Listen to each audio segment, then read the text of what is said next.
Alright, we're going into part 2 of my analysis of the first chapter of Jack Madden's Inconvenient Facts, the common sense facts for the basket of deplorables.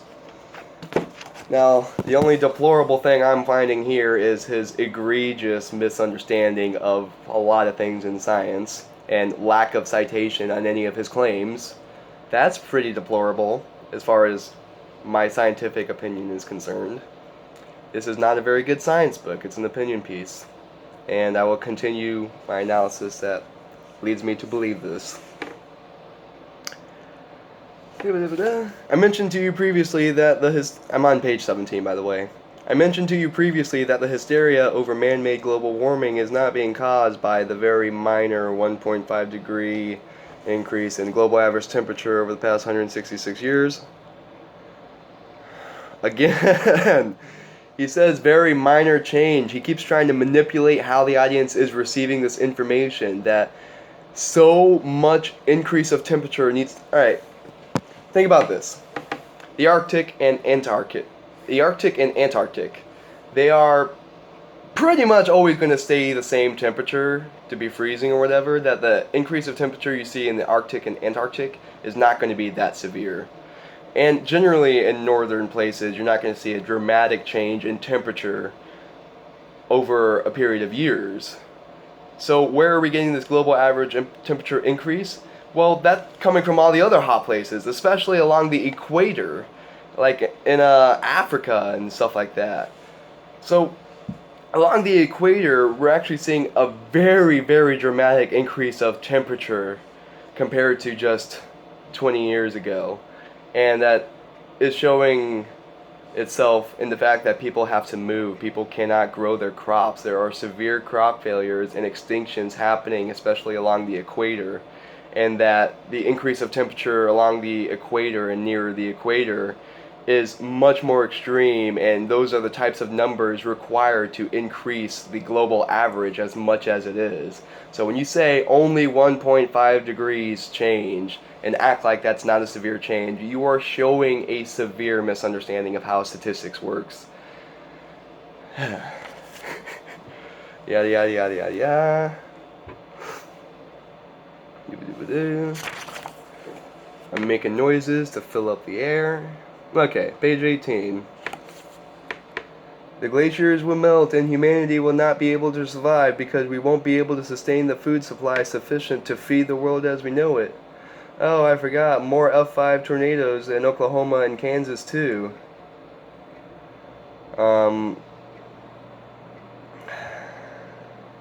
So, yeah, we're going to expect stronger storms like tornadoes and stuff like that.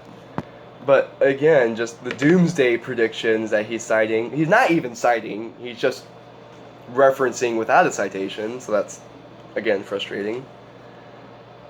Doomsday. It's not going to be doomsday, man. I wish I could have a conversation with this book, because everything that he says, it's like I have such a basic response for it that I'd like to hear what he would have to say in response to it, my response, because it's so easily debunked what he's saying.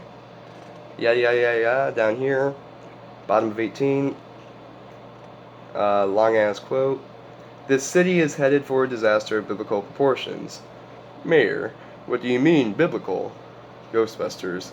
What he means is the Old Testament, Mr. Mayor. Real wrath of God type stuff. Fire and brimstone coming down from the skies, rivers and seas boiling, 40 years of darkness, earthquakes, volcanoes, the dead rising from the grave, human sacrifice, dogs and cats living together, mass hysteria.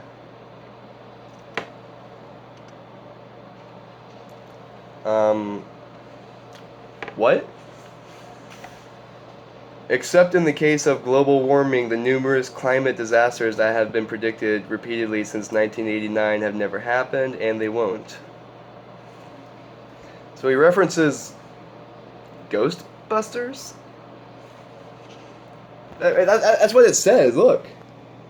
It says Ghostbusters, like, I don't understand. Is this from the movie Ghostbusters? I haven't seen Ghostbusters. What point is he trying to prove by citing a movie? Anyway, page 19.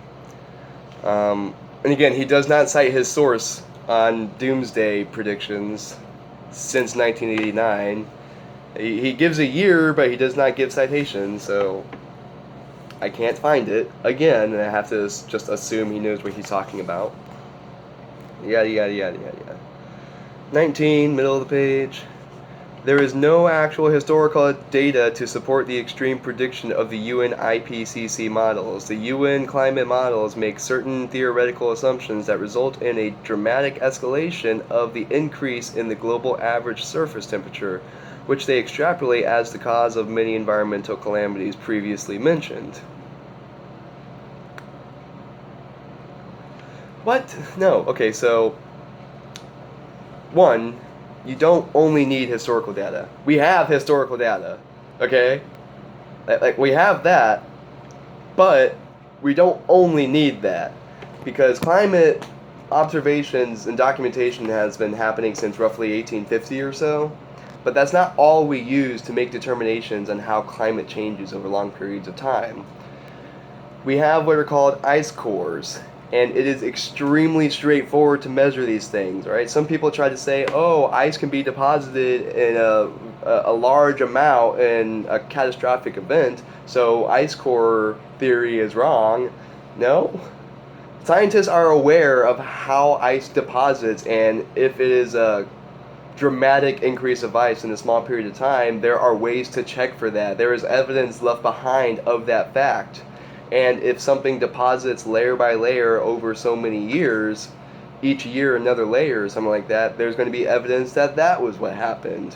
Scientists are aware of these things, so we can drill into ice cores that have been deposited layer by layer for hundreds of thousands of years, millions of years, and we can quite clearly see, with tools for measuring these things, obviously, that the carbon dioxide in the atmosphere has been less before for long periods of time, and whenever it increased very slowly over the course of millions of years, or thousands of years, hundreds of thousands of years. So we can use that data, that forensic evidence, to draw conclusions about what will happen if we increase carbon dioxide again. It's so straightforward, man. Like, moving on, page 20. There are many natural causes for global climate change that have occurred throughout the history of the Earth. Yes, that is a true statement.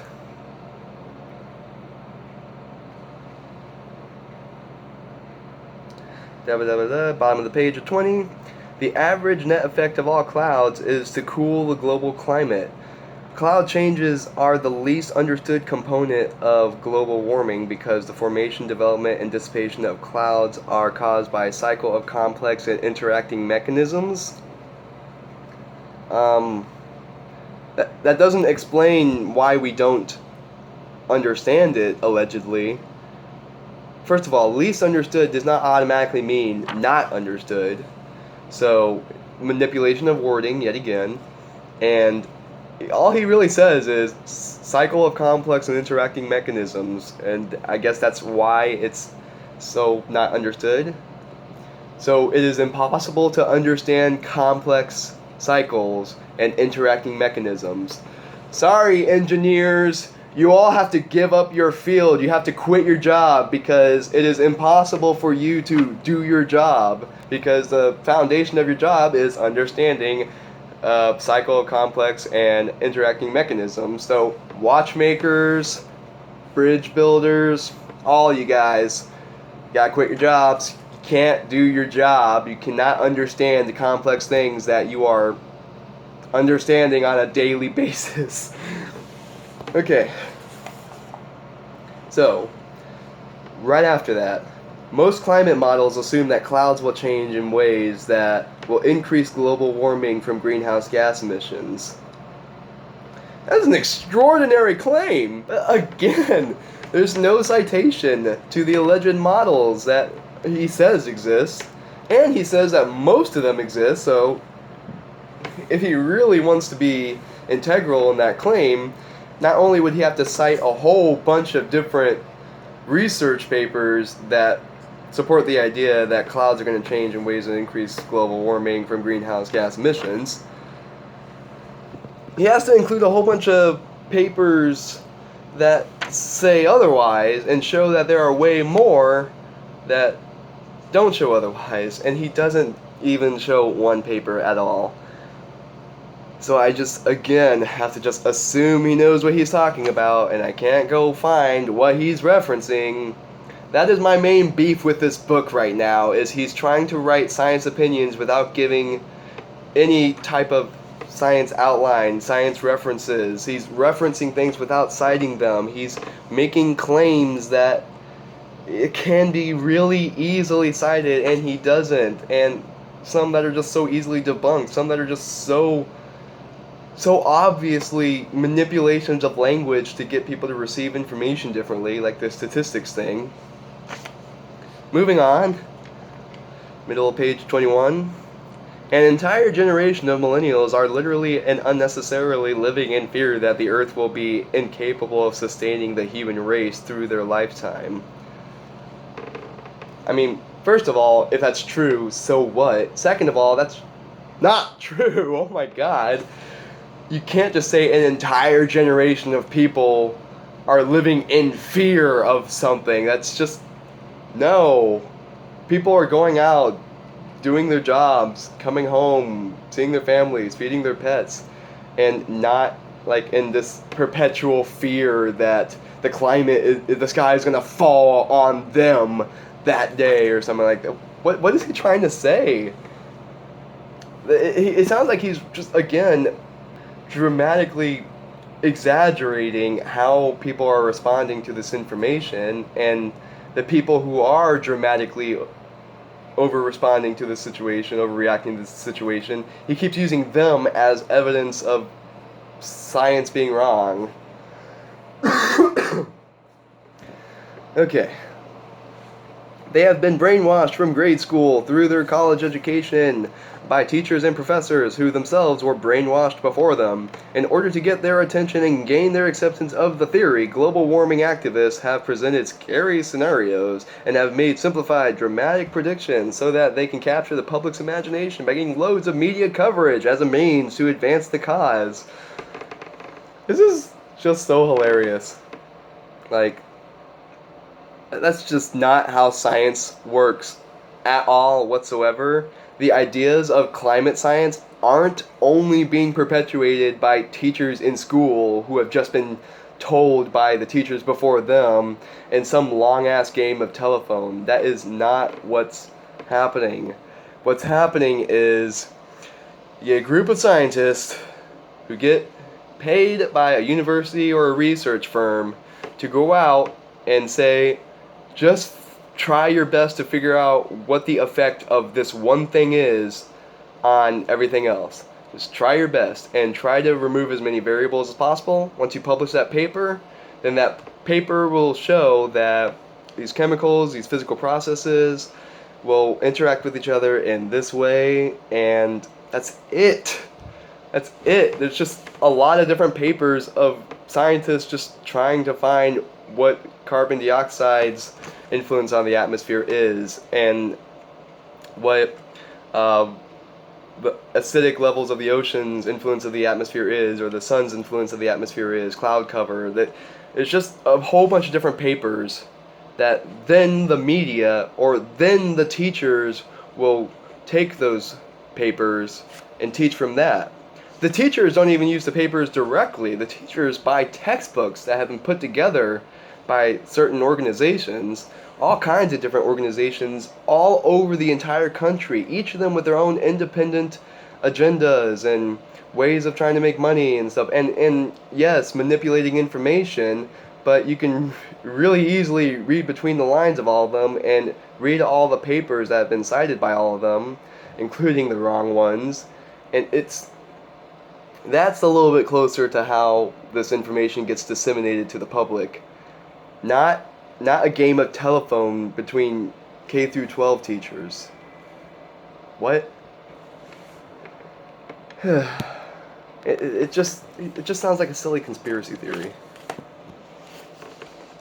Jack Madden has a silly conspiracy theory.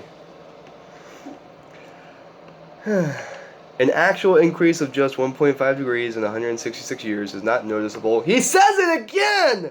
It's so wrong! It's so retardedly wrong! It's so easily debunkable! It's such an egregious misunderstanding of statistics that he keeps using! Oh my god! And in fact, it has caused no harm to the environment or the climate.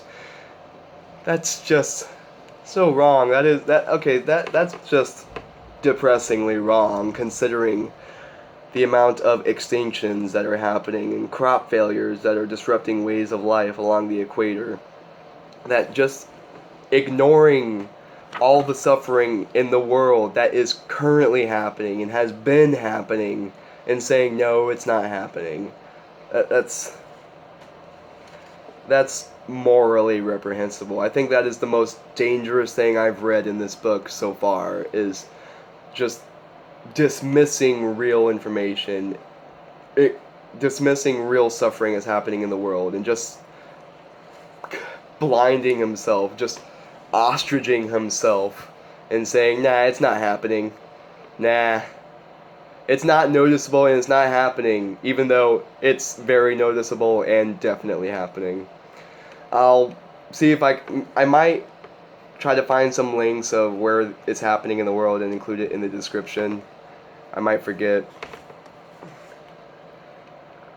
23, the page 23.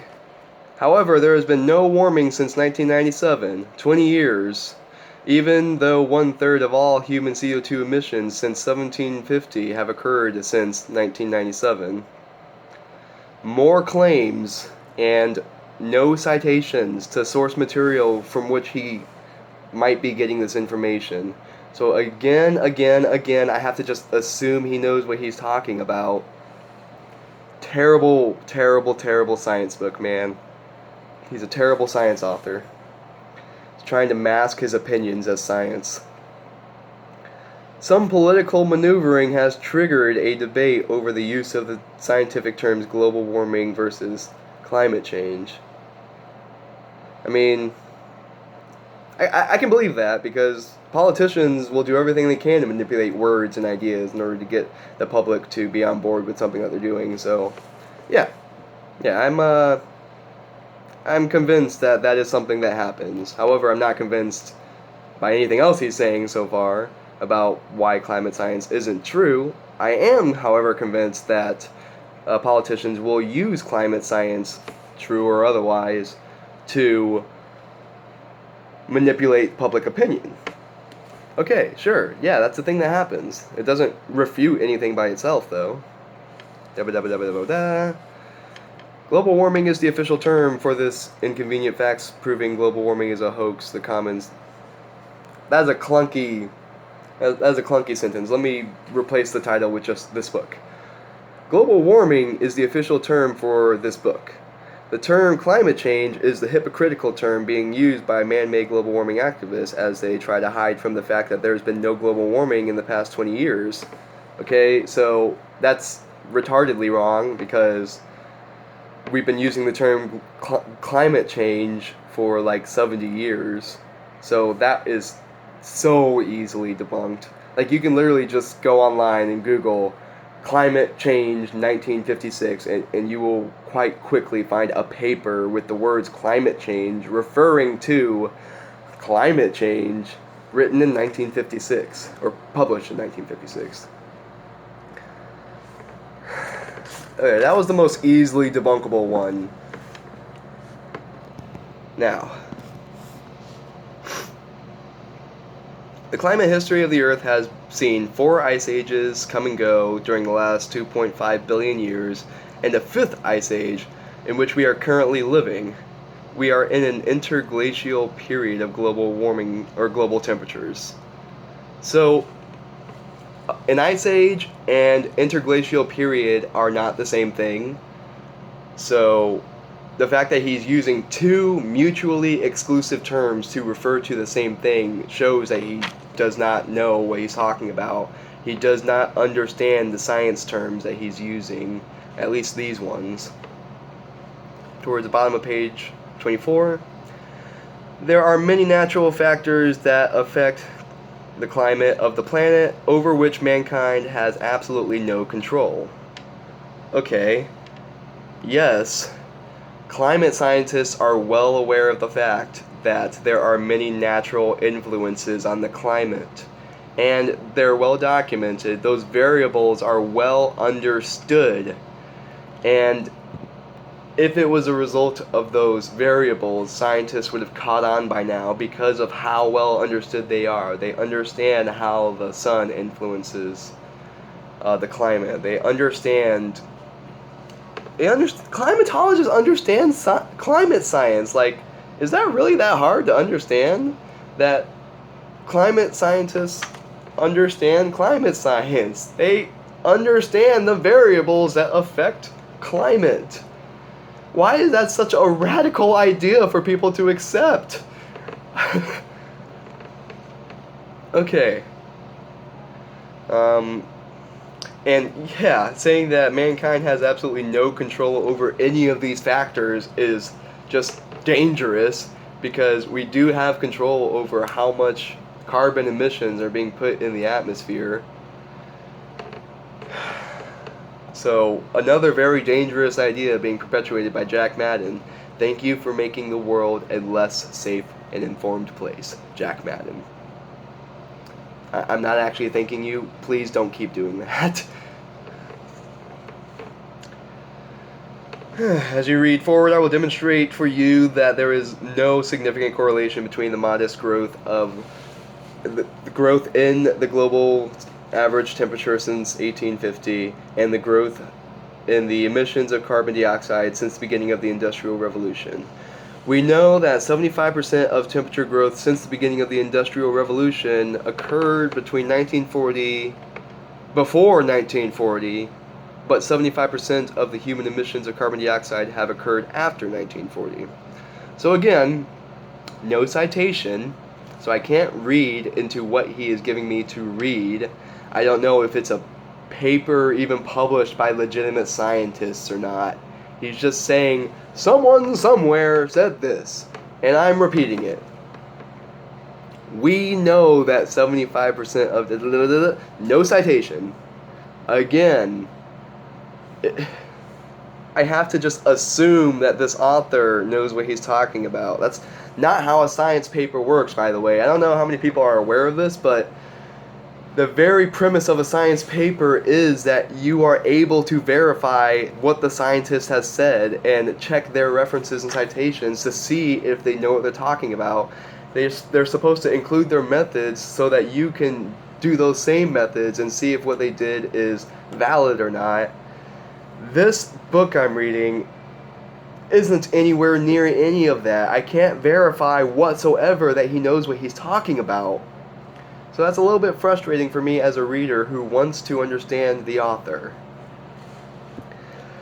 Last paragraph of the first chapter. Despite what you have been told, there is no consensus among the greater scientific community about global warming. Alright, so here is probably my key takeaway from how he's writing this whole book, at least the first chapter so far. He seems to just be routinely ignoring facts in order to support his side. He's just saying there is no consensus and just disregarding the fact that there is an inherent consensus in the climate science community. Ignoring facts doesn't make them go away. I hope that is your key takeaway from this whole analysis. Ignoring facts does not make them go away. Ignoring the suffering of animals going extinct does not make the problem suddenly not exist. The problem is still there. The suffering is still happening. And just to be clear, a science consensus does not mean much.